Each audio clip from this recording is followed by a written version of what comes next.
पिसाट. लेखक नारायण धारप.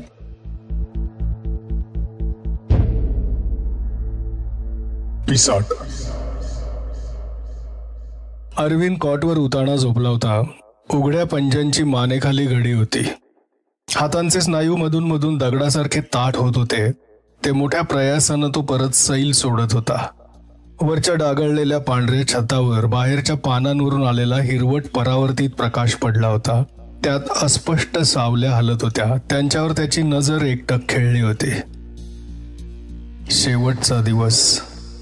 दोघांचा एकत्र असा शेवटचा दिवस. तेच ते शब्द पुन्हा पुन्हा त्याच्या मनातून सरकत होते जाग आल्याच्या क्षणापासून. आपल्या खोलीतून मंजूच्या हालचालींचा आवाज कानावर येत होता. कपाटाच्या दाराचा आवाज. ती तिचे कपडे, साड्या, ब्लाऊज, पेटीकोट, रुमाल, शाली, स्वेटर काढून घेत असेल. टेबलाच्या खणाचा आवाज. ती तिची डायरी, पर्स, पेन, पेन्सिल, घड्याळ, इयररिंग्स, साडी बिना घेत असेल. ड्रेसरचा आवाज. ती तिच्या पावडरी, लोशन, ब्रश, कंगवे, इतर प्रसाधनं गोळा करत असेल. बॅगच्या खटक्यांचा आवाज. ती सामान बॅगमध्ये भरत असेल. अरविंद मनातल्या मनात म्हणाला, मला एकट्याला सोडून जाऊ नकोस ग मंजू. राहशील का? मी आता तसला अक्रस्ताळेपणा करणार नाही. ओठांची हालचाल फक्त. तोंडातून शब्द आलेच नाहीत. नुसती हवा आली. पण त्याला माहित होतं त्याचं वचन खोटं होतं. स्वभावावर ताबा ठेवणं कठीण नवे अशक्यच होतं. डोक्यात राग घालून घेऊन घरभर अकांड तांडव करत थैथया नाचत धिंगाणा घालणं हाच त्याचा स्वभाव होता.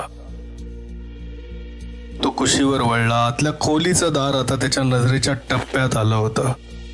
दारावर तो फिकट ब्राऊन रंगाचा पडदा होता. पडद्यावर मधूनच मंजूची सावली जाताना दिसत होती. त्याची पत्नी. माझी पत्नी. गेली कितीतरी वर्ष ती माझ्या सर्वात जवळ आलेली आहे. जिनं संसाराच्या सुरुवातीची सोनेरी स्वप्न माझ्याबरोबर पाहिली होती आणि आता ती जाणार होती कायमची. त्यानं डोळे घट्ट मिटून घेतले. हातांच्या मुठी गच्च आवळल्या. मनगटात आणि खानशिलात कळ उठेपर्यंत घट्ट आवळल्या. ती संतापाची बेभान रागाची भरती मनात येऊ पाहत होती. त्या मागोमाग निराशेची, विफलतेची, फुटलेल्या स्वप्नांची, चुरडलेल्या महत्वाकांक्षेची, उद्ध्वस्त आयुष्याची विलक्षण कडवट जाणीव येणार होती. जीवावर एकदा ती छाया पसरली की अन्नावरून लक्ष उडत होतं. तासनतास तळमळत राहिलं तरी झोप येत नव्हती. प्रेमाची, आपुलकीची राख राख होत होती. जर आपल्या संसारात एखादं मूल आलं असतं तर. तो पुटपुटला. पण ते शब्द पुरे होण्याआधीच त्याला उमगलं होतं की हे खरं नव्हतं. ते कारणही नव्हतं. मुलं असती तर त्यांना रोज रोज त्यांच्या बापाचा जमदग्नीचा अवतार पाहायला मिळाला असता. एवढ्या तेवढ्यानं डोक्यात राग घालणारा, संपर्कात आलेल्या प्रत्येकावर पिसाळलेल्या कुत्र्यासारखा वसकन जाणारा, स्वतःच्या विफलतेच्या आणि अपयशाच्या कोशात खोल खोल गुरफटत जाणारा अभागी दुर्दैवी बाप. ही स्वतःची कीवही खरी नाही. त्याला उमजत होतं. आंघोळ झाल्यावर रोजच्या सवयीनं त्यानं स्तोत्र म्हटलं होतं. इतक्या वर्षांच्या पुनरुक्तीनंतर ते नुसते शब्द राहिले होते. नुसता उपचार राहिला होता. त्यामागची भावना, त्यामागची जाणीव गेली होती. एक उरकून टाकून लवकरात लवकर वाटेतून दूर करण्याची गोष्ट, असंच त्याला रूप आलं होतं. रविवारची सकाळ. आज कॉलेज नव्हतं, इतर काहीही काम नव्हतं. सकाळपासूनच एक कल्पना मनात घोळत होती. टॉवेल बाथरूमच्या कोपऱ्यात टाकून तो टेबलापाशी बसला. कोपऱ्यात पेपर वेट खाली आखलेले ताव होते. त्यांना कितीतरी दिवसात हात लागला नव्हता, पण त्यांच्यावर धूळही नव्हती. म्हणजे मंजूनं सकाळीच हात मारला असेल. त्यानं कागद पुढे घेतले. ड्रॉवरमधलं पेन काढलं. टोपण फिरवून काढताच त्याला दिसलं पेनमधली शाई संपली आहे. निफावर वाळक्या शाईचा डाग आहे. त्यानं पेन ड्रॉवरमध्ये टाकलं.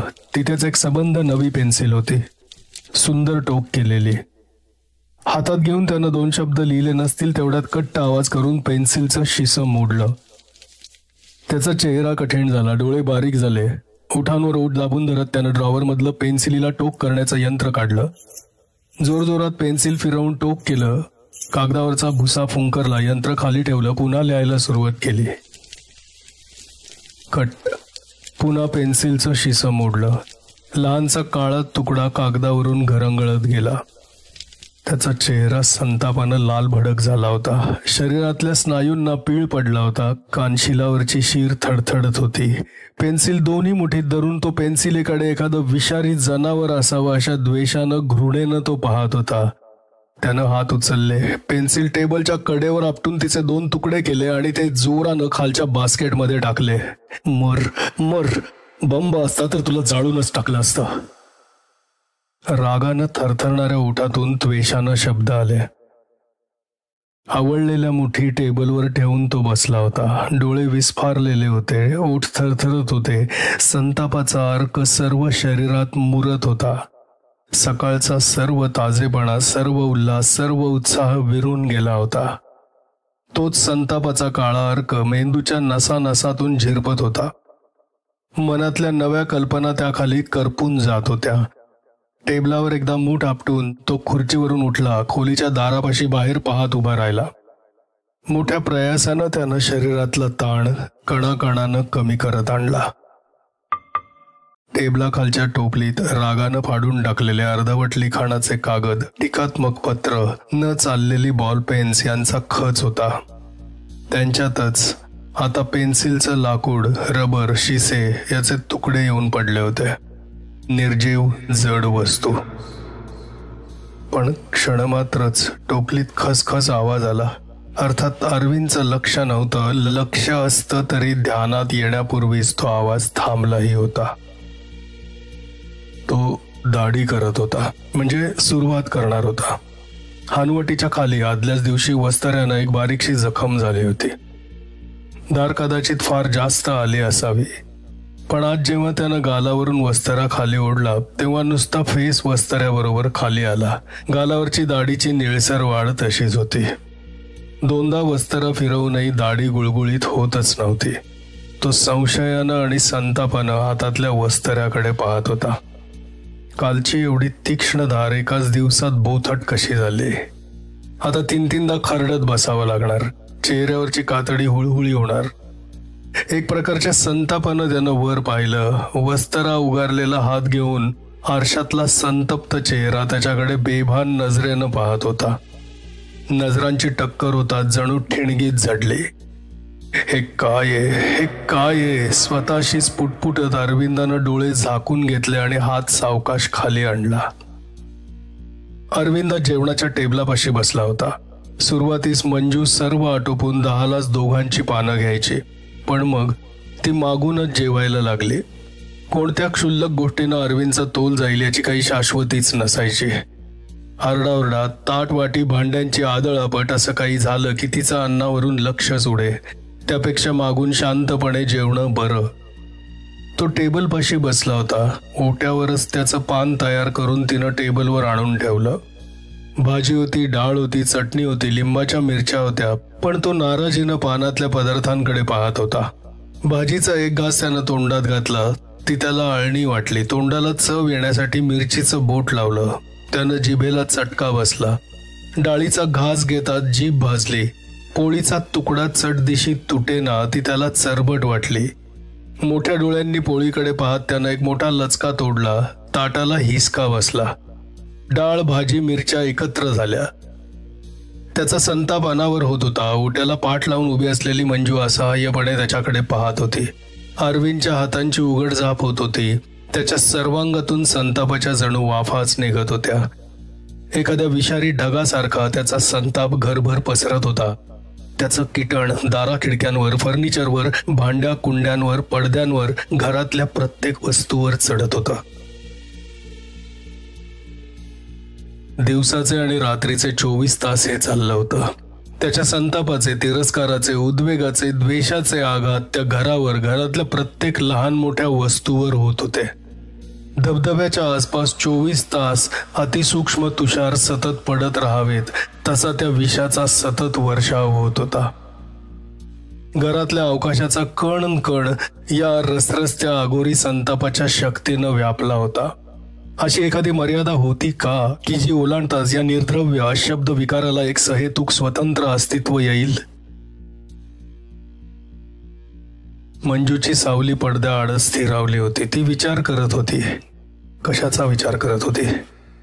तिचा पाय या घरातून निघत नव्हता. रागारागानं बोलल्याचा तिला पश्चाताप होत होता. त्याच्यासमोर यायची शरम वाटत होती.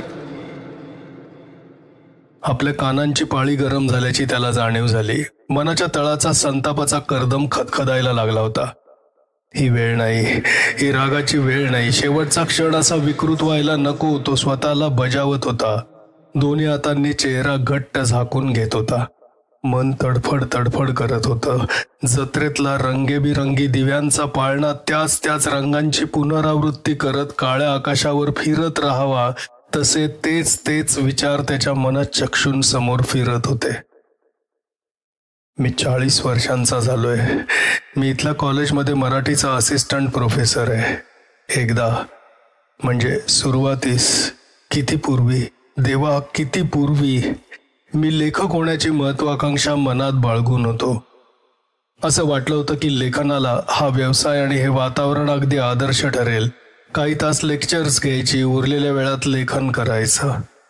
मंजू माझ्याच कॉलेजची विद्यार्थिनी, 1 वर्षानं ज्युनियर. कथाकथन, काव्य वाचन, वक्तृत्व स्पर्धा अशा ठिकाणी आमच्या भेटी होत गेल्या.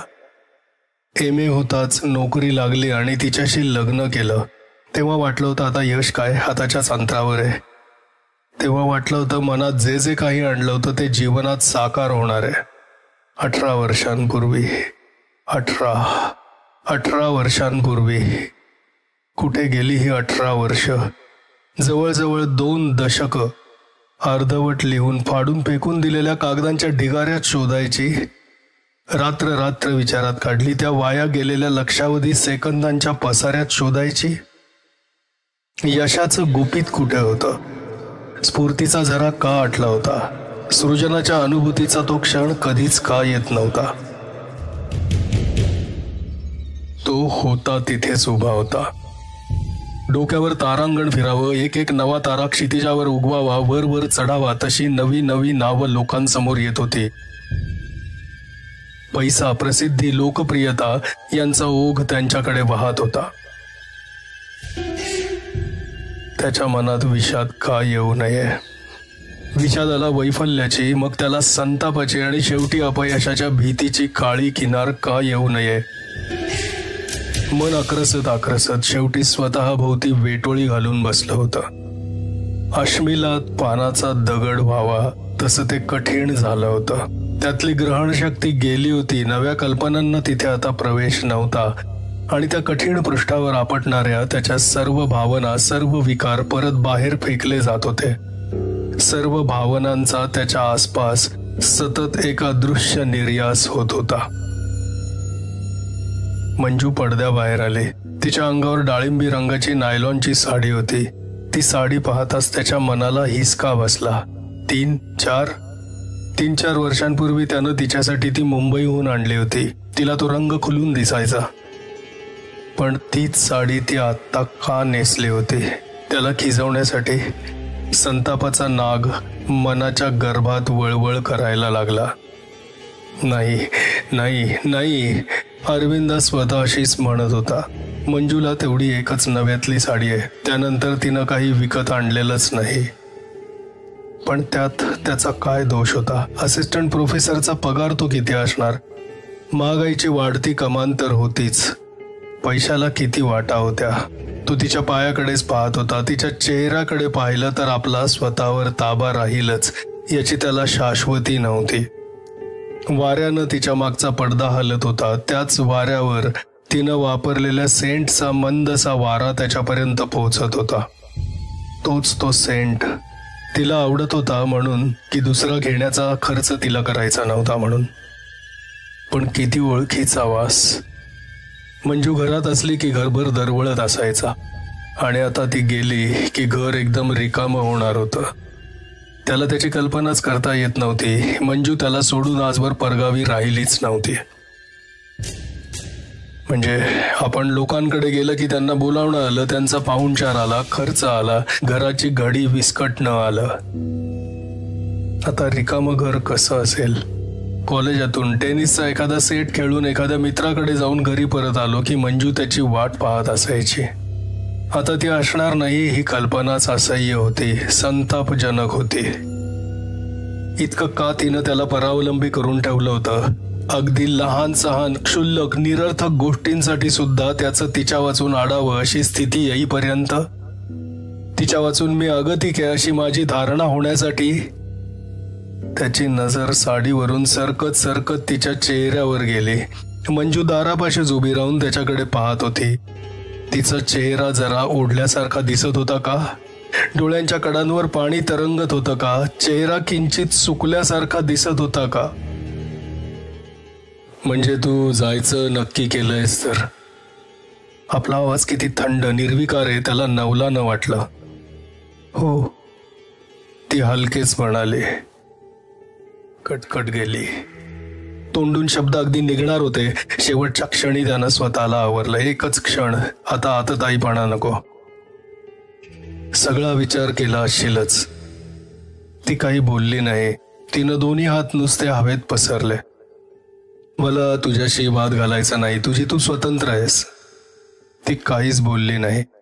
ती बोलत का नव्हती? कशाची वाट पाहत होती? त्याच्या कृत्याच्या समर्थनाची? काल रात्रीच्या वर्तनाबद्दल त्यानं माफी मागण्याची? त्याच्या तोंडून गेलेले शब्द भावना वेगात गेले होते. मनापासून त्याला तसं म्हणायचं नव्हतं असं सांगण्याची?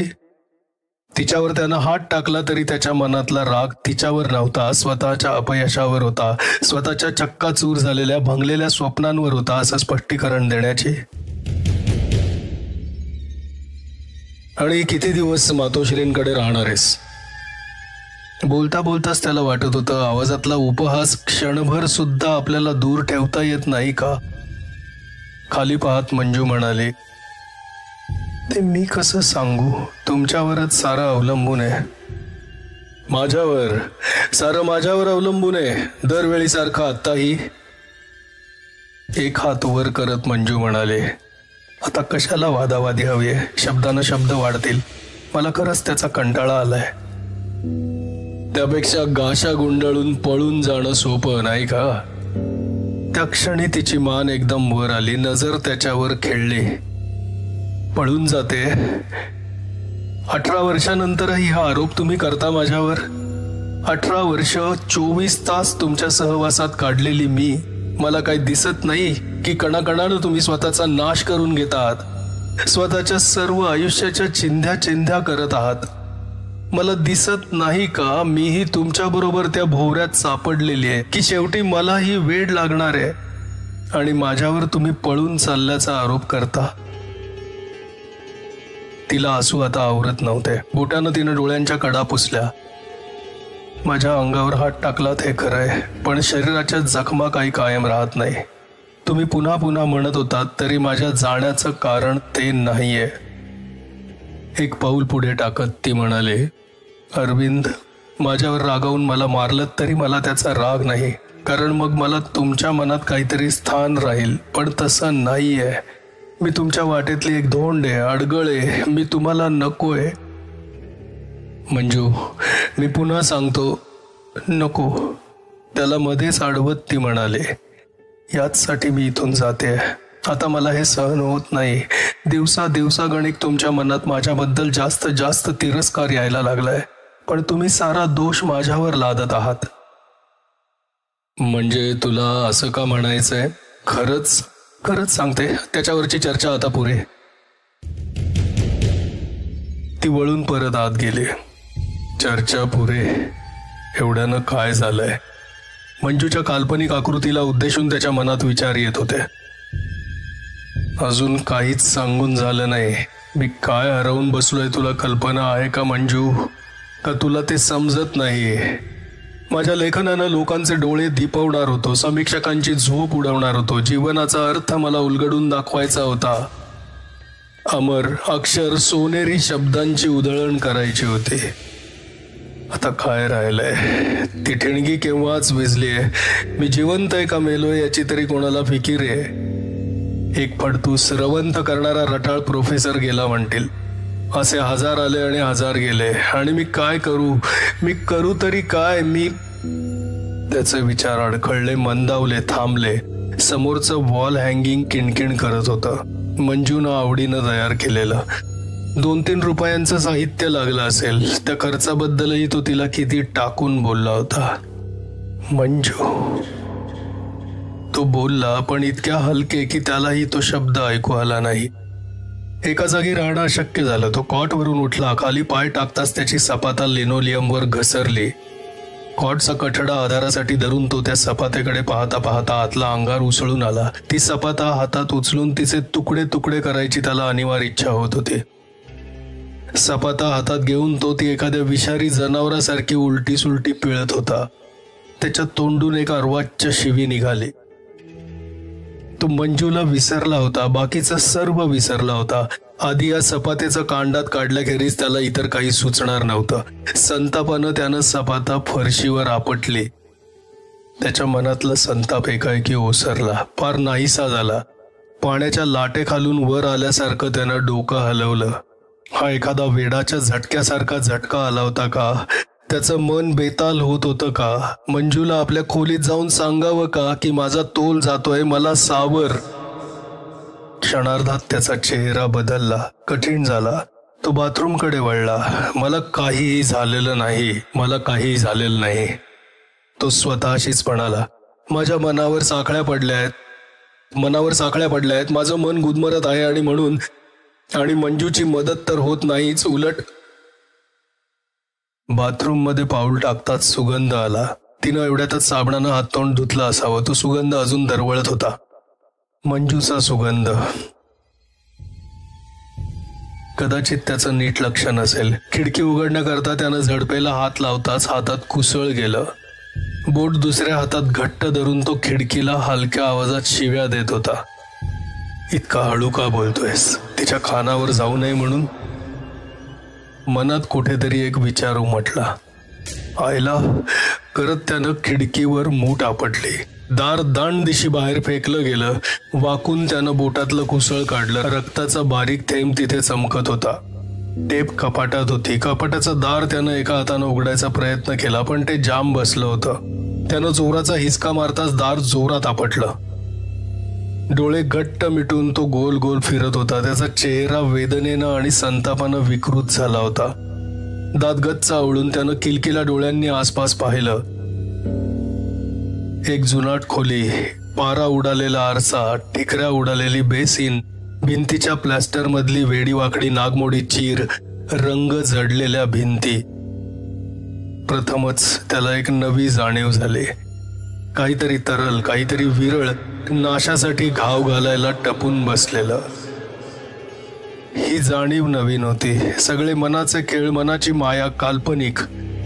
ते जाधव काहीही म्हणत, पराभूत मनाच्या अव्यक्तातून नाचत आलेल्या सावल्या, सामाजिक जबाबदारीची जोखडं, जगातल्या सर्व दुर्घटनांचं खापर स्वतःवर फोडून घेण्याची भेकड वृत्ती. हा मीच आहे. कशाला सांगता की मंजूला घराबाहेर घालवल्याबद्दल तुला अशीच शिक्षा व्हायला हवी म्हणून? कशाला म्हणता की मी माणूस नाही तर काय? शट अप, तो मोठ्यानं म्हणाला. तोंडावर पाणी मारता मारता त्याला जाणवलं दाढी करायला हवी. जरा बिचकतच त्यानं कपाट उघडलं. वस्तारा बाहेर काढला. आसुसल्यासारखं लखलखचं पातं बाहेर आलं. त्या धारदार पोलादी पात्यावर त्याची नजर खेळली होती. दारेवर त्यानं अलगद बोट टेकवलं. किती तीक्ष्ण दार. एक स्पर्श. मानवी त्वचा कशी पाहता पाहता कापली जाईल. किती अघोरी भयानक वस्तू. वस्तारा हलत होता का त्याचा हात हलत होता? आत्ताच त्यानं हात हलवला नाही तर बोटाचा तुकडा पडेल, पण हात मागे होत नव्हता. हात तसाच. आई ग म्हणत त्यानं हात मागे घेतला. वस्तारा खट दिशी मिटला. त्याचा हातच हलत असला पाहिजे. निर्जीव पोलादी वस्तारा आपण होऊन कसा हलेल ती कल्पना सुद्धा वेडाच्या वाटेनं नेणारी होती.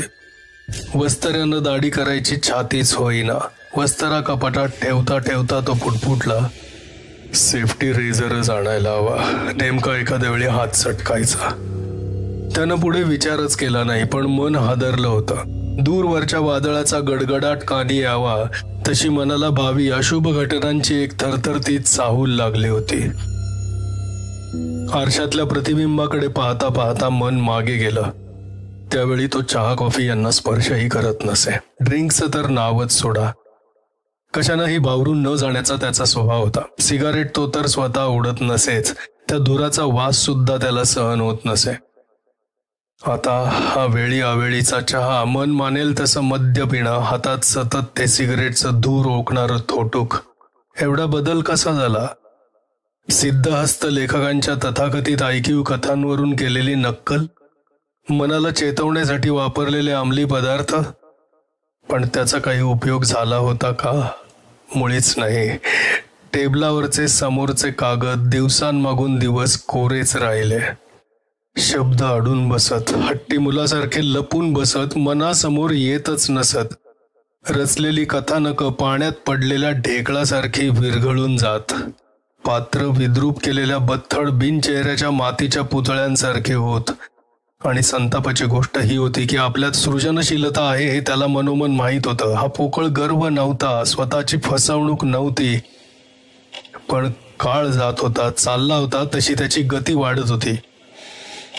काळासारखं व्यक्तिनिष्ठ काहीही नाही. तो देता येत नाही, घेता येत नाही, रुकवता येत नाही.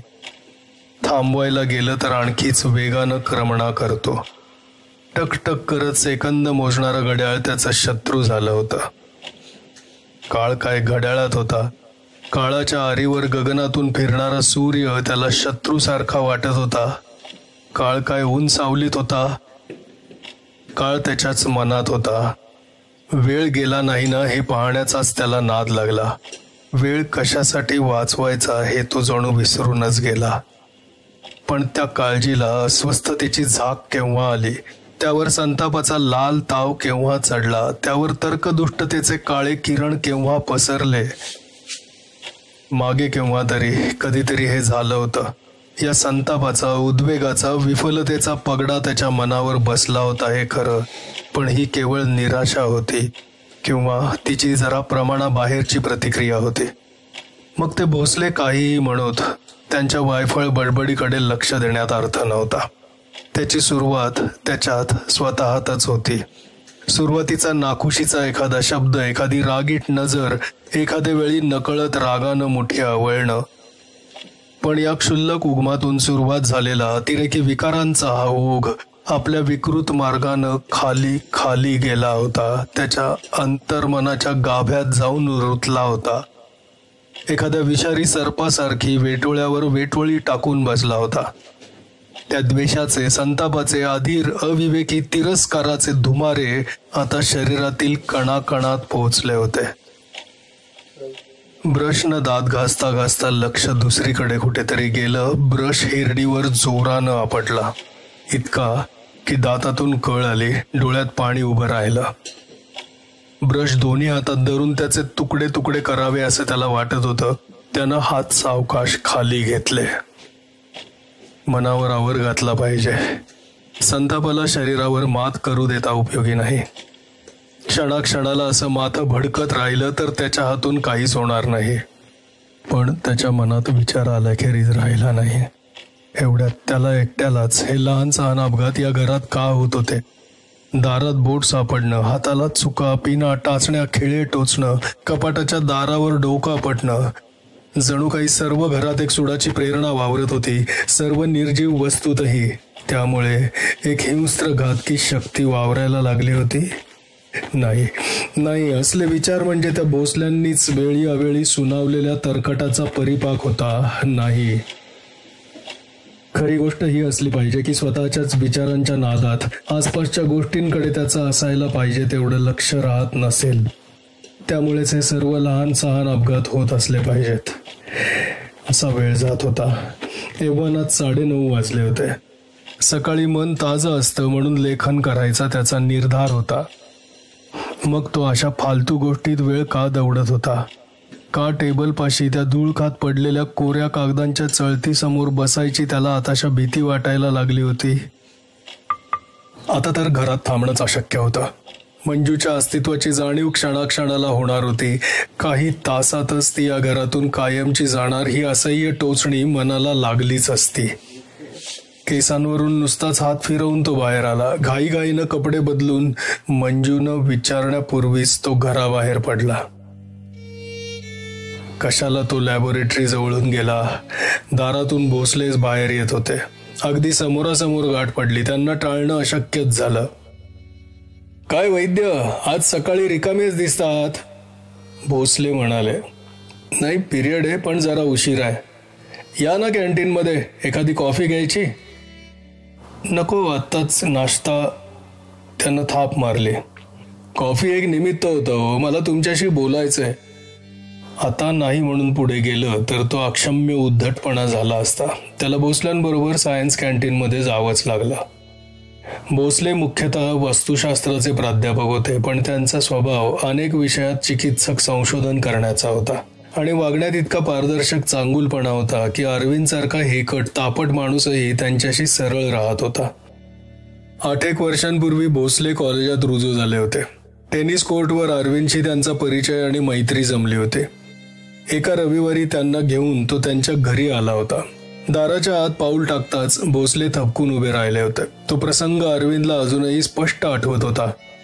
दारापासूनच भोसल्यांनी त्या खोलीवर नजर टाकली होती आणि मग आतल्या खोलीतही तेच. शिवाय मंजूशी काहीतरी बोलत ते स्वयंपाकघरातही गेले होते. अरविंदच्या घराबद्दल त्यांना काहीतरी कुतूहल होतं हे निर्विवाद. आणि मग अरविंदच्या ध्यानात आलं की त्या भेटीनंतर ते आपल्याशी खास संपर्क साधून आहेत. भेट झाली की आपली मंजूची आपल्या कामाची विचारपूस केल्याखेरीज राहत नाहीत. मग एका भेटीत या रहस्याचा उलगडा झाला होता. वैद्य, भोसले चहाचा कप खाली ठेवता ठेवता म्हणाले होते, तुमच्याशी मला काही बोलायचंय. कदाचित तुम्हाला माझी ही नसती उठाठेव वाटेल, कदाचित माझा चांगुलपणा वाटेल, पण सांगितल्या वाचून मला राहवत नाही. काही वेळ ते काहीच बोलले नाहीत. कदाचित मनात शब्दांची जुळणी करत असतील. वैद्य, तुमचा या गोष्टींवर कितपत विश्वास आहे मला माहीत नाही. जागांचा चांगला वाईटपणा, जागा लाभणे न लाभणे, शकून अपशकून इत्यादी तुम्ही मानता का नाही? का सर्वच नैसर्गिक योगायोग यात सदरात घालता? हे जरा अनपेक्षित आहे, पण अर्थात माझा त्यांच्यावर विश्वास नाही. मी एकच सांगतो, चाचणी, अनुभव, चिकित्सा, निदान ताळा यांच्याशिवाय ठाम मत बनवू नये. अंधविश्वास नाही ठेवला तरी मन उघडं ठेवावं. आता हा विषय काढण्याचं कारण सांगतो. मी तुमच्याकडे काही दिवसांपूर्वी आलो होतो. तुमच्या घरात पाऊल टाकताच मला तिथल्या वातावरणातला वेगळेपणा जाणवला. कारण मला माहीत नाही, फरक जाणवला हे नक्की. गढूळ पाणी, वाफाळलेली काच, फरक आपल्याला सहज जाणवतो. मला वाटतं आपण या विषयावर अधिक चर्चा करू नये हे चांगलं, अरविंद म्हणाला. पण भोसले ऐकायला तयार नव्हते. तुम्हाला असं काही सांगण्यात माझा काही स्वार्थ नाही हे तरी मान्य आहे. हो, माझ्या काही प्रश्नांची उत्तरं द्याल? उत्तर देण्यासारखे प्रश्न असतील तर अवश्य देईन. या क्वार्टरमध्ये किती दिवस राहतात? आता 6-7 वर्ष तरी झाली. तुमच्या घराचं वर्णन कसं कराल? प्रामाणिकपणे सांगा. ते एक यशस्वी, समाधानी, शांत, उत्साही घरकुल म्हणता येईल का? तुम्ही मंजूशी बोलला आहात? अरविंद उसळून म्हणाला. तुम्हाला खरंच असं वाटतं? तुम्हाला चोरून मी असं काही करेन? नाही, सॉरी. अरविंद वरमला होता.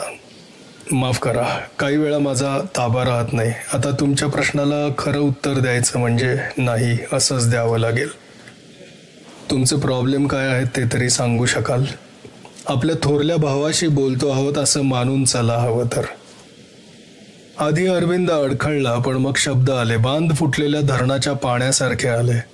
संसारातली मुलाची उणीव, लेखनाची महत्वाकांक्षा, नोकरीत कुजत असल्याची भावना आणि घरातले अपघात, चाकू, सुरी, ब्लेड, वस्तरा यांनी कापणं, ओल्या फरशीवर पाय घसरून पडणं, दारा खिडक्यांनी डोक्याला, कोपराला, पाठीला धक्का बसणं, अन्नात चव नाही, सिगारेटचं विलक्षण व्यसन, रात्री झोप नाही, पोटात पित्त झाल्यासारखी डचमळ, अपयशाची टांगती तलवार.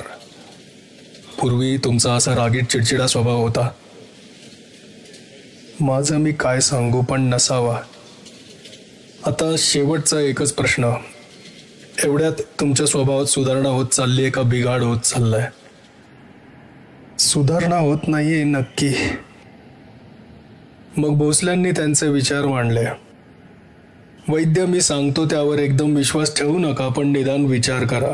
घर, वाडा, झोपडी, गुहा, मानवाची कोणतीही वास्तू निर्जीव द्रव्याची बनलेली असली तरी माणसाचा त्याच्यात वावर सुरू झाला की निर्जीव, निर्विकार, जड, तटस्थ राहत नाही. शब्दांनी, हावभावांनी, कृतींनी, वागणुकीनं माणूस आपल्या भावना प्रकट करत असतो. आपले विचार अंतर्मनात राहतात, पण विकारांचा निर्यास होतो.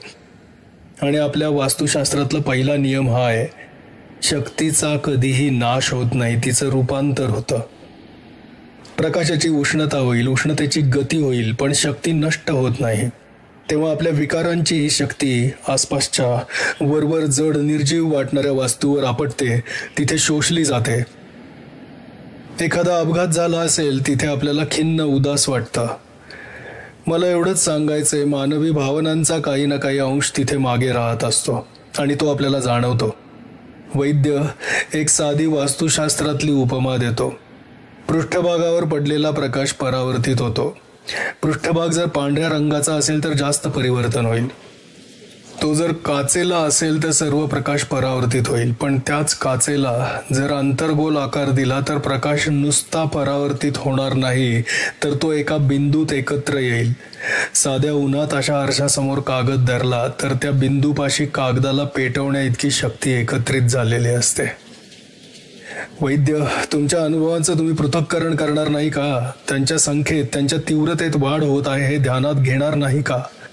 तुमचा राग, संताप, उद्वेग, तुमची निराशा, विफलता, सर्व काही तुमच्या घरात शोषलं जात आहे आणि त्याचाच परत निर्यास होतोय.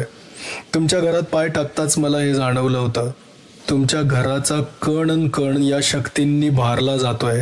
अपवादात्मक ठिकाणीच सापडावी अशी तुमच्या घराची रचना झाली आहे. द्रव्य संच, पृष्ठभाग, कोन, अंतर, सर्व काही नको त्या प्रमाणात जुळून आलंय. तुम्हाला योगायोगच म्हणायचा असला तर हा योगायोग म्हणा. मद्रासी कॉफी या नावाखाली कॅन्टीनवाला साखर आणि दूध यांची बचत करत असे. अरविंद आता त्या काळपट कॉफीचा कप बशीत फिरवत बसला होता. काय वैद्य, मी सांगितलं त्यावर विचार केलात का? गॉड, आता डोक्यात विचारांना जागा तरी होती का? सर्व संसाराची होळी व्हायची वेळ आली होती आणि यांना त्यांच्या उपपत्तीत सुचत होत्या. भोसले, मला स्वतःला तुमचं सांगणं पटलेलं नाही. काय वाटेल ते झालं तरी मी यांना सांगणार नाही की मंजू घर सोडून चालली आहे म्हणून. पुन्हा अर्धा तास त्यांचं लेक्चर ऐकायला लागायचं. लेक्चर ऐकायचे त्याचे दिवस गेले होते. आता तोच लेक्चर देत होता. तो स्वतःच्या विचारात इतका गर्क झाला होता की भोसले काय म्हणत होते हेही त्याच्या ध्यानात येत नव्हतं. तो अंदाजानं हो हो, नाही नाही करत होता. कदाचित भोसल्यांना शेवटी उमगलं असेल की आपला सहवास यांना नकोय ते, व त्यांच्या मागोमाग तो उठला. त्यांचा निरोप घेताना त्याच्या लक्षात आलं की ते जरा चमत्कारिक नजरेनं आपल्याकडे पाहत आहेत. भोसल्यांचा निरोप घेऊन तो निघाला. तो घरी आलाच नाही. सरळ वर लायब्ररीत जाऊन बसला. पिरियडला तासाभराचा अवकाश होता. ती जेवणासाठी कदाचित त्याची वाट पाहत असेल किंवा नसेलही. पुन्हा ती जुगलबंदी नको. मारली एक दिवस जेवणाला दांडी. नाहीतरी उद्यापासून मेसमध्ये जेवायचंय. एका दिवसानं काय होणार? कदाचित हीच त्याची अग्निपरीक्षा असेल. आगीत ताऊन सुलाखून निघाल्यावर त्याच्या प्रतिभेतला अशुद्ध भस्म होऊन जाणार असेल. या व्यक्तिगत दुःखाच्या, वियोगाच्या घावांनी त्याची प्रतिभा घडणार असेल. ट्रॅजेडीतून महान कलाकृतीचा जन्म होत असला तर कोणी सांगावं. घंटांच्या आवाजांनी तो भानावर आला. वर्गावर जाताना आता पूर्वीची उभारी राहिली नव्हती. विद्यार्थ्यांची सुरुवातीचा सुसंवाद राहिला नव्हता. त्यांची कंपोजिशन्स हे अनुभवी, उत्साही मनांचे पहिले धुमारे वाटत असत. आता त्याला ती पेपरांची चळत म्हणजे मूर्ख, अर्धवट आशांचं बरळणं वाटायला लागलं होतं. त्यांच्यासमोर उभं राहताच त्याला जाणवलं की आज आपण कसला पिरियड घेणार होतो, पोर्शन कुठपर्यंत आला याची आपल्याला काहीही कल्पना नाही. रिव्हिजन आणि डिफिकल्टीज अशावर त्यानं कसा तरी पिरियड मारून नेला. पण मुलांच्या लक्षात ती बनवाबनवी आल्या वाचून राहिली नाही. पण तो त्याबद्दल फिकीर करण्यापलीकडे गेला होता. घराकडे परत येता येता त्याला जाणवलं आपला मेंदू बर्फानं, इथरनं बधीर झालाय. मंजू गेली असेल का? गाडी कोणती ते आपण विचारलं नव्हतं. ती निरोप न घेताच गेली असेल. का तिच्या कृतीचा पश्चाताप होऊन साश्रू नयनांनी म्लान चेहऱ्यानं आता माझी वाट पाहत असेल? ती काय करू शकेल आणि काय करू शकणार नाही याची आपल्याला खरी कल्पनाच नाही.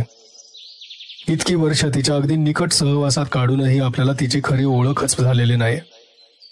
आणि जो एक व्यक्ती ओळखू शकत नाही तो कसली जिवंत पात्र निर्माण करणार? पण ती गेली असली तर? घरात मंजू नाही. अजूनही हे नुसते शब्द होते. यांचा खरा अर्थ तो कल्पनेत सुद्धा आणू शकत नव्हता. तिच्याशिवाय घराचा विचारच अशक्य होता. ती नसली तर ते घर राहत नव्हतं. दुसरं काहीतरी होत होतं. भोसले काय म्हणाले? माझ्या अतिरेकी संतापानं या सर्व घरात एक अघोरी घातकी रसरसती चेतना आली आहे हे खरं असेल? पाहू पाहू. अमूर्त निर्द्रव्य केवळ शुद्ध शक्ती स्वरूप. शब्द सोपेत, कशी प्रचिती येणारे? भिंती कलंडणारेत, छप्पर कोसळणारे, विजेच्या ठिणग्यांचा जीव घेणा फवारा उडणारे, प्लंबिंग लाईनचा नळ उचकटून सापासारखा मानेला विळखा घालणारे. घराचं दार उघडच होतं. तो आत आला. मंजू त्याच्या टेबलापाशी बसलेली होती. तिच्या पायाशी बॅग होती. वियोगासाठी मन दगडासारखं घट्ट केल्यावर मग बसलेला हा धक्का असह्य होता. तो तिच्याकडे नुसता पाहतच राहिला. मंजू सावकाश उभी राहिली. दोन्ही हात एकमेकात गुंतले होते, पिळवटले होते. चेहरा वेदनेनं करुण झाला होता. हिला सुखी करण्याची शपथ आपण घेतली होती ना अरविंद? तिच्या घशात आवंढा आला होता. त्याचा तोल अजूनही सावरला नव्हता. अरविंद, मला तुम्ही जाऊ नकोस, राहा एवढंही म्हणणार नाही? मी तुला जा म्हटलं नव्हतं ना, मग आता राहा म्हणण्याचा प्रश्न तरी कुठे येतो? माझ्या मनात हे बोलायचं नव्हतं. हे विचार माझे नाहीत. मी नुसता गप्प का बसत नाही? तेवढ्यानंही काम होईल. अरविंद, जरा समजूतदारपणानं घेतलं तर? ती खळीला आलीये. नुसतं गप्प बसलं तरी चालेल. समजूतदारपणा हे तू मला सांगतेस? त्याचा आवाज क्षणार्धात चढला होता. शरीरातल्या धमन्यातून तप्त रक्त वाहत असल्याची जाणीव झाली. इतकी वर्ष गप्प बसलो. लिहायची जिद्द होती ती मरून गेली. आता हातून शब्दही लिहून होत नाही. समजलं? यापुढे कधी लिहून होणार नाही. समजलं? त्याच्या चेहऱ्याकडे भयानं पाहत ती पावला पावलानं मागे सरत होती आणि तो पावला पावलानं पुढे सरकत होता. सर्व शरीर थरथरत होतं. डोळे विस्फारले होते, लाल झाले होते, नाकपुड्या फेंदारल्या होत्या, हाताच्या मुठी आवळल्या होत्या. अरविंद, ती भयभीत आवाजात पुटपुटली. त्याला थांबायचं होतं. त्याच्या मनातून मंजूला भिववायचं नव्हतं.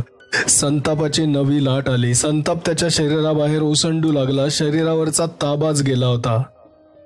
आपण काय बोलतो आहोत याचंही त्याला भान राहिलं नाही. ती त्याला चुकवून पुढे आली. बॅग हातात घेऊन घाईघाईनं जवळजवळ पळतच घराबाहेर पडली. मनाचा एक कोपरा हताशपणे हे पाहत होता, पण शरीर ताळ्यावर यायला कितीतरी वेळ लागला. मौल्यवान हिऱ्या मोत्यांपेक्षाही जास्त किमतीचे सेकंद तोपर्यंत हातातून ओघळून गेले होते. तो जेव्हा भानावर आला तेव्हा तो वरांड्याच्या दारापाशी उभा होता आणि मंजूची पाठमोरी आकृती कॉलेज कॉलनीच्या रस्त्यावरून पाठमोरी चालली होती. आंबा, लिंबू, गुलमोहरांच्या झाडांच्या रांगातून रस्ता गेला होता. मंजूच्या त्या डाळिंबी साडीवर ऊन सावल्या सरकत होत्या. ती गेली होती. पूर्वी कितीदा तरी तिची वाट पाहत तो असा वरांड्यात उभा असायचा आणि लांबवरून याच वाटेनं, याच झाडांखालून ती अशीच ऊन सावल्यांची वेलबुट्टी अंगावरून मागे सारत त्याच्याकडे येत असायची. पण आता नाही. पुन्हा कधी कधी नाही. त्याच पावली तो घराबाहेर पडला होता. मनाच्या क्षणिक कमकुवतपणाचा त्याला संताप आला होता. त्याच्यात जर काही रग असली तर त्याला आता त्याचं कर्तृत्व दाखवायला पुरा वाव होता. त्या नवशिक्या पोरांच्या समोर 4 पेंड्या टाकल्या की त्याचा तो स्वतंत्र होता. आता कोणाचे पाश नाहीत, जबाबदाऱ्या नाहीत, बांधिलक्या नाहीत, इतर कोणाच्या वेळा राखायच्या नाहीत. तो वाटेतच थांबला. हे सर्व आपण स्वतःशी समर्थन का करत आहोत? आता कोणाची खात्री पटवायची आहे?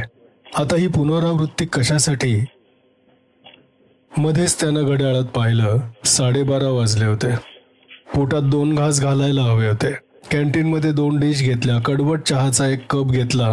मग तो कॉमन रूममध्ये जाऊन मासिक चाळत बसला. दुपारचे 3 पिरियड कसे तरी पार पडले. संध्याकाळचा तो टेनिस कोर्टवर इतरांचा खेळ पाहत थांबला. त्याला अनेकांनी खेळायला बोलवलं, पण तो नकार देऊन नुसताच पाहत राहिला. जरासा अंधार पडल्यावर तो जिमखान्याच्या इमारतीत गेला. तिथे त्याच्या परिचयाचे फारसे कोणी नव्हते. आतल्या खोल्यातून 1-2 चक्रा मारल्यावर मग त्याला बाहेर पडावंच लागलं. जिमखान्याच्या वरांड्यात उभा असताना त्याला उमगलं, त्या रिकाम्या घरात परत जाण्याचा क्षण आपण शक्य तितका लांबणीवर टाकत आहोत. मनात पुन्हा एकदा संतापाचा स्फुल्लिंग चमकला. मी इतका परावलंबी आहे, त्यानं स्वतःला विचारलं. मी इतका भेकड आहे. घराच्या दिशेनं तो झपाझप चालायला लागला. लांबवरून त्याला दिसलं की घराच्या वरांड्यात कोणीतरी उभं आहे. क्षणभर मनात वेडी आशा आली. मंजूच परत आलेली दिसते, पण अर्थात ते शक्य नव्हतं. तिच्यापाशी घराची किल्ली असणार, ती बाहेर थांबणार नाही. मनाच्या कमकुवतपणाचा त्याला विलक्षण राग आला. दुर्दैवाची गोष्ट ही होती की भोसल्यांच्या भेटीसाठी आत्ताची त्याची मनस्थिती संपूर्ण अयोग्य होती. दुर्दैवच, कारण वरांड्यात भोसलेच होते. काही न बोलता अरविंदानं दार उघडलं. आतला दिवा लावला. भोसले आत आले आणि कोचावर बसले. अरविंद उभाच होता. वैद्य, भोसले म्हणाले, मी मुद्दाम तुमची गाठ घेण्यासाठी आलो होतो. हरकत नाही, सांगा ना कशासाठी ते. दुपारी मला मंजू वहिनींचा फोन आला होता. संतापाची एक सणक अरविंदाच्या सर्वांगातून सणसणत गेली. वैद्य, एक हात वर करत भोसले म्हणाले, मला माहिती आहे तुम्हाला राग येणार आहे. मला माहिती आहे माझ्यासारख्या त्रयस्थानं तुमच्या अंतर्गत बाबतीत पडता कामा नये. मला माहिती आहे आपल्या अल्पपरिचयाचा मी गैरफायदा घेतोय. सर्व माहिती आहे, तरीही मी आलोय. अरविंदानं मोठ्या मुश्किलीनं स्वतःवर ताबा ठेवला होता. वैद्य, सर्व माहीत असूनही तुमच्या रागाचा धोका पत्करूनही मी आलो, कारण तुम्हाला धोक्याची सूचना दिल्या वाचून मला चैन पडलं नसतं. धोक्याची सूचना? अरविंद रागानं म्हणाला. वैद्य, मी या घरासंबंधी बोललो होतो ते शब्द आता शतपटींनी खरे आहेत. आता तर तुम्ही एकट्यानं इथे मुळीच राहू नका. आता तर म्हणजे काय? वैद्य, नीट ऐका प्लीज, लक्ष द्या. इतके दिवस मंजू वहिनी घरात होत्या. तुम्ही आणि घराचा प्रभाव यांच्यात त्या एखाद्या संरक्षक भिंतीसारख्या उभ्या होत्या. त्यांचा सौम्य, समंजस, प्रेमळ, ममताळू स्वभाव हा या घराचा प्रभाव काही प्रमाणात सौम्य करत होत्या. त्यांनी स्टेशनवरून मला फोन केला. त्या गावाला जात आहेत. तुम्ही घरात एकटे आहात. तुम्हाला काही मदत लागली तर ती मी करावी म्हणून. वैद्य, या घरात राहू नका. वाटलं तर माझ्याकडे या. वाटलं तर आपण रेक्टरना फोन करू. हॉस्टेलमधली रिकामी खोली तुमच्यासाठी उघडून घेऊ. संपलं तुमचं बोलणं? अरविंदाचा आवाज बर्फासारखा थंड होता. भोसले उभे राहिले. वैद्य, मी जातो. माझं वर्तन जर शिष्टाचारात सोडून असलं तर एवढंच ध्यानात ठेवा. मी सदिच्छा मनात घेऊनच आलो होतो. मी जातो. I am sorry. आणि शेवटचं सांगतो, माझी मदत लागली तर दिवस रात्रीच्या कोणत्याही क्षणी मला हाक द्या. मी जातो. मागे न पाहता ते निघून गेले. त्यांच्या मागे दाराला बोल्ट लावून तो आत आला. मनानं आणि शरीरानं तो पार थकून गेला होता. आता त्याला काहीही विचार नको होता, काही हालचाल नको होती. अंगातले कपडेही न काढता तो सोफ्यावर मान मागे टेकवून बसला. 5, 7, 10 मिनिटं त्याला डुलकी लागली असली पाहिजे. त्यातून एकाएकी टक्क जागा झाला. पडल्या पडल्याच तो वरच्या छपराकडे पाहत मनाशी विचार करू लागला. मंजू गेली होती, भोसलेही गेले होते. त्याचे हितचिंतक, त्याचे मदतनीस, त्याच्यासारखा आत्मघातकी कोण असेल? पण आता त्याला जाग कशानं आली होती? एखादा आवाज, एखादी हालचाल? त्यानं आसपास पाहिलं. रिकामी खोली, रिकामं घर. रिकामं त्याला पाहायला हवं होतं. जाग येण्याच्या अगदी आधीच्या क्षणी काहीतरी ऐकल्याची अस्पष्ट जाणीव मनात होते. सोफ्यावरून तो उभा राहिला. क्षणभर त्याला चक्कर आलीशी वाटली. पुन्हा एकदा दांडदिशी तो सोफ्यात बसला. खाली वाकून त्यानं कसे तरी बूट मोजे काढले. घशाला कोरड पडली होती, तहान लागली होती. सोफ्यातून उठताना त्यानं पाठीचा आधार घेतला. तो सावकाश स्वयंपाकघराकडे आला, दारात उभा राहिला. दारातल्या स्विचकडे हात जाताना त्याला वाटलं की स्वयंपाकघर रिकामं नाहीये. डायनिंग टेबलवर किंवा टेबल खाली किंवा ओट्याजवळ काहीतरी आहे, काहीतरी मोठं, धूसर, अनिश्चित आकाराचं. पण तेवढ्यात खट्ट आवाज करून दिवा लागला. स्वयंपाकघर रिकामं होतं. डायनिंग टेबलवर अन्न होतं. भात, वरण, भाजी, चटणी, तूप, मीठ, ताक, तांब्या, भांड. मंजूनं त्याच्यासाठी केलेलं शेवटचं काम. आपल्याला काय होतंय हे त्याला काही कळेना, पण काही केल्या त्याला स्वयंपाकघरात पाय टाकायची छाती होईना. आत्ताच त्याला तिथे काहीतरी दिसलं होतं, डायनिंग टेबल जवळच. ते काय होतं? तो माघारी वळला, बाथरूममध्ये गेला. सिंकमधल्या नळाला पाणी होतं. खाली वाकून तो ढसाढसा पाणी प्यायला. डोळे चुरचुरत होते. डोळ्यांवरून, चेहऱ्यावरून त्यानं गार पाण्याचा हात फिरवला आणि चेहरा वर केला. आधी त्याला समोर काहीच दिसेना. कदाचित डोळ्यात पाणी गेलं असेल. त्यानं डोळे चोळले, पुन्हा समोर पाहिलं.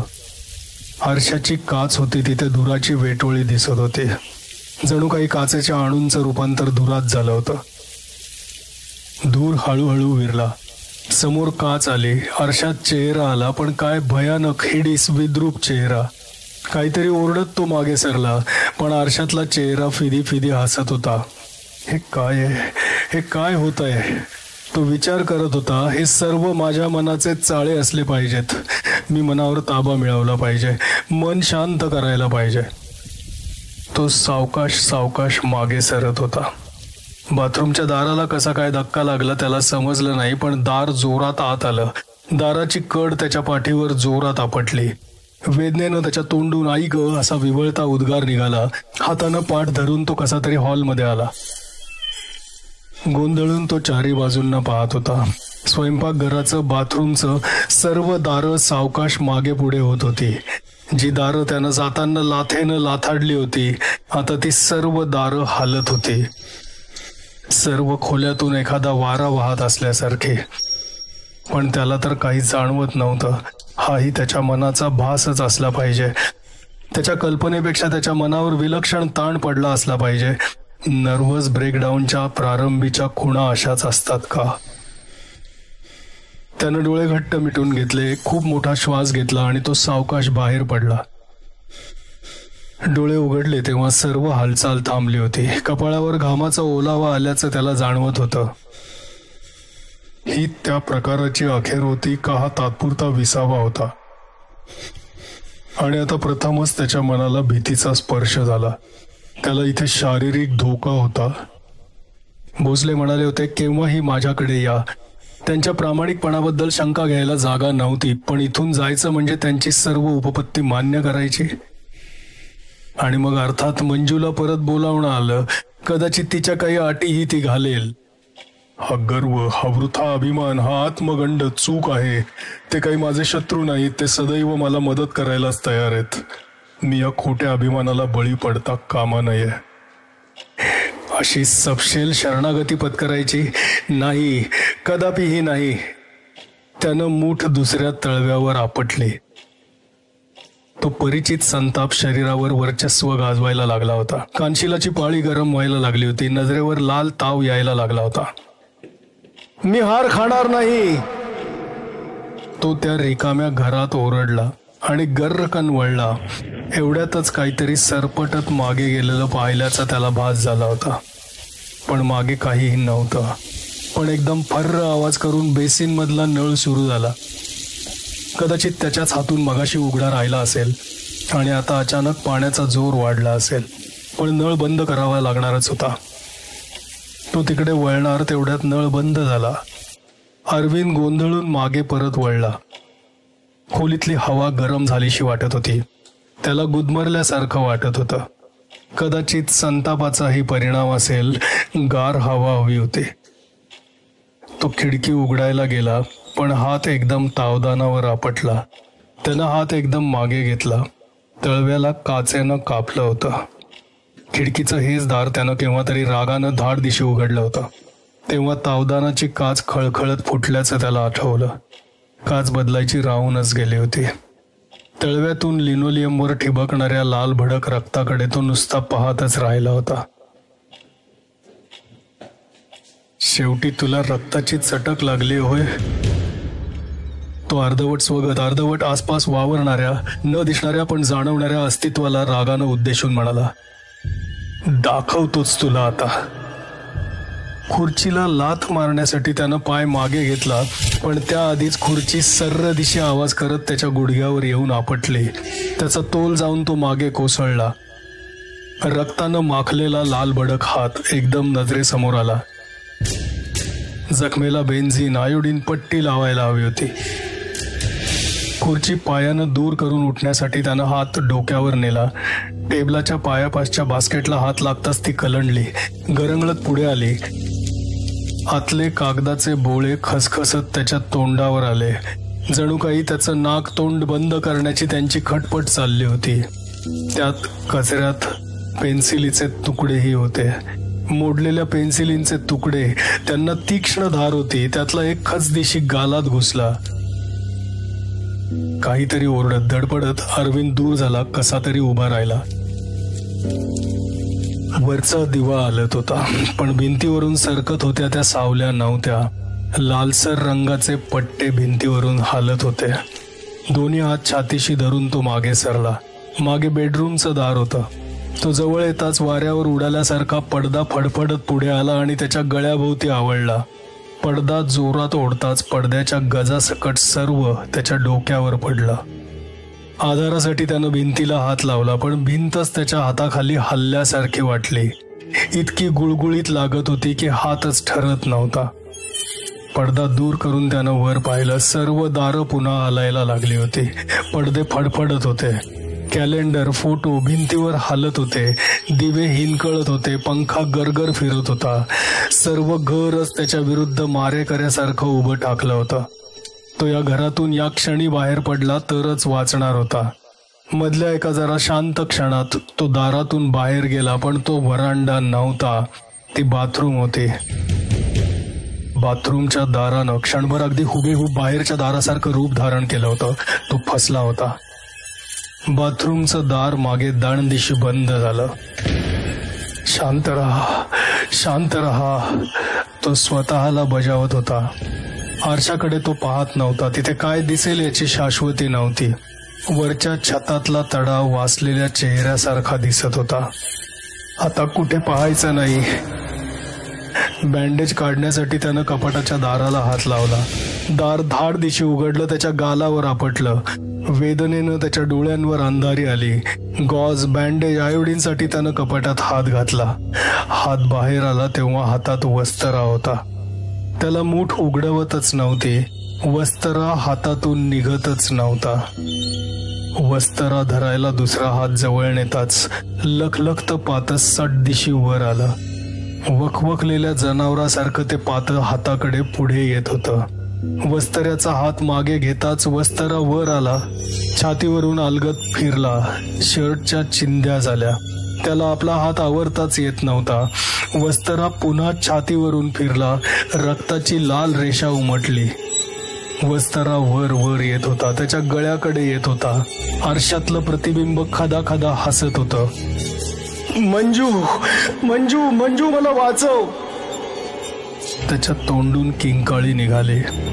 वस्तरा वर आला. गळ्याला भिडला. प्रकाश गेला. हालचाल गेली. स्पर्श गेला. राग, लोभ, गर्व, निराशा, शोक, पश्चाताप, विफलता, सर्व काही गेलं. सर्वत्र अंधार होता.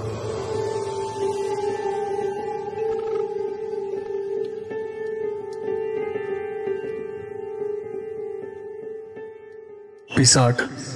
लेखक नारायण धारप.